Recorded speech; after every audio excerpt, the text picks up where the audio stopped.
quindi la miglior console è il GameCube, vero? No dai, scherzo, anzi sono curioso di sapere la vostra nei commenti. Siate numerosi. Il GameCube, la console a mio parere più figa di tutte. Basta osservare il suo design per essere felici e pensare che la vita in fondo non è così male come pensavamo. Un cubo viola che omaggia il personaggio simbolo della Nintendo, Zurg, con quella maniglia poi pensata per essere portata ovunque, che dava una sensazione di gioia inarrivabile. Tra le 5 cose più belle che potreste fare nella vita, come non incensare anche il pad, forse mai troppo apprezzato o capito dagli altri. Ancora oggi quando lo riprendo in mano mi stupisco della sua ergonomia, con quei grilletti LR che davano una soddisfazione senza senso. Meno godurioso era il tasto Z, con quello sembrava di fare una cattivazione, qualcosa di sbagliato. Se è vero che quanto appena detto può essere super opinabile, sui videogiochi no, non transigo. Voi puzzoni che oggi state aspettando il nuovo Metroid Prime, che state giocando il nuovo Pikmin o al nuovo Luigi's Mansion e li state amando alla follia, dovete ringraziare il GameCube. La Nintendo che conosciamo oggi in parte è sorta proprio in quel periodo. Sì, certe serie storiche sono sempre esistite, ma è da quando c'è il GameCube che abbiamo un certo tipo di pattern preciso che si ripete a ogni generazione. Il cubone viola ha contribuito alla creazione di IP importanti e anche perfezionato serie già esistenti. Prendiamo Wind Waker, uno dei Zelda ricordati con più affetto da tutti, un gioco che se portato tra l'altro in HD non è invecchiato di un giorno e non lo farà mai. Oppure Super Smash Bros. Melee, picchiaduro che ha reinventato ed evoluto alla grande la formula del primo Smash per Nintendo 64. Si potrebbe continuare all'infinito, citando Mario Kart Double Dash, con i doppi personaggi, le piste, le musiche più belle della serie. Insomma, una libreria clamorosa di giochi nuovi, IP, sequel e rinascite. Vorrei tanto che Nintendo tornasse ad avere quel coraggio, il coraggio di rilasciare all'uscita di una console un gioco semi-horror con Luigi protagonista. Forse sto sbagliando, non manca tanto il coraggio, ma la sperimentazione. In giro si parla tantissimo di Nintendo qua, Nintendo di là. Sono praticamente ancora gli unici oggi che continuano a sfornare titoli di qualità e pieni di idee. Eppure io una certa stagnazione la percepisco. Non è un caso che Luigi's Mansion 3 e Pikmin 4 non abbiano fatto centro nel mio cuore. Ecco, proprio prendendo come esempio questi due e aggiungiamoci va anche Metroid Dread, sono dei titoli validissimi che però non rinfrescano la formula. Ci ho visto un certo impoverimento strutturale. L'altro esempio che potrei fare è Metroid Dread. Che bello, dopo tanti anni torna un nuovo capitolo completamente inedito della saga 2D. Ripeto, tutto bellissimo, ma voi non l'avete trovato vecchio? È esattamente lo stesso Metroid 2D degli anni 90. Ah no, scusate, in questo c'è il Perry, quindi no, non posso dirlo. A quando una rinfrescata al sistema di ricompense e al senso di progressione? Magari aggiungendo per la mappa armature, abilità o armi da equipaggiare. Posso dire lo stesso per Pikmin. Sai, dopo aver aspettato il quarto capitolo per 10 anni, un pizzichino di novità in più l'avrei gradita. Non voglio criticare questi titoli solo perché non ci sono le cose che voglio io.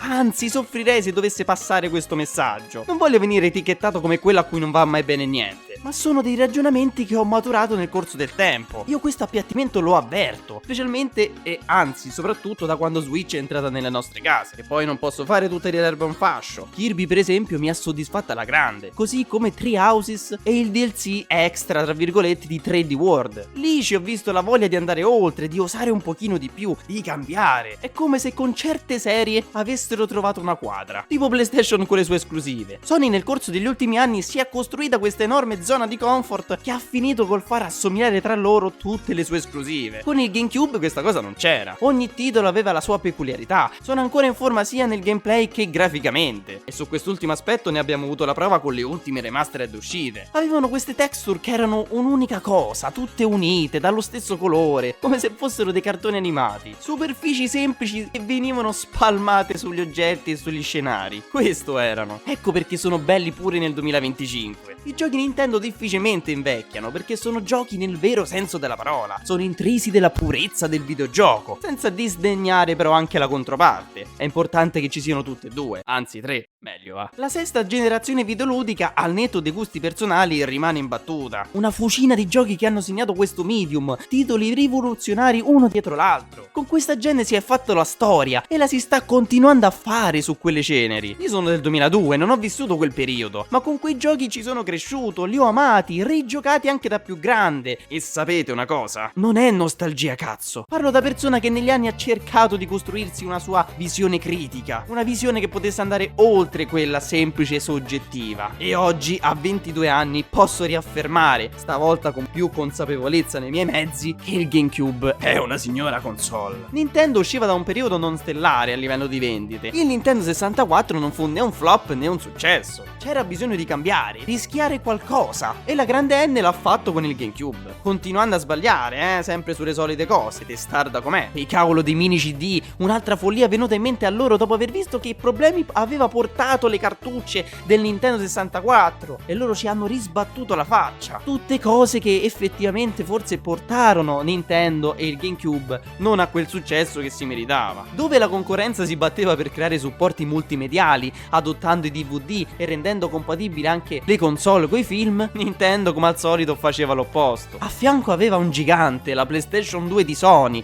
la console più venduta di sempre. La Nintendo del 2025 è ancora la stessa magnifica realtà di una volta, con i medesimi cavolo di difetti che si porta dietro da anni, ma vabbè, lasciamo perdere. La mia visione dell'azienda, adagiata un pochino di più del solito, molto probabilmente verrà confermata dalla nuova Switch. Forse dopo tanti anni torneremo ad avere una nuova console Nintendo che non presenterà feature particolari o rivoluzionarie, ma anzi sarà in continuità con la precedente, appunto una Switch 2. Tanto ormai manca poco e forse l'hanno già annunciata, io sono arrivato tardi. Nonostante tutto, viva Nintendo! Altri 100 anni di Nintendo. I videogiochi ne hanno bisogno di loro. Grazie.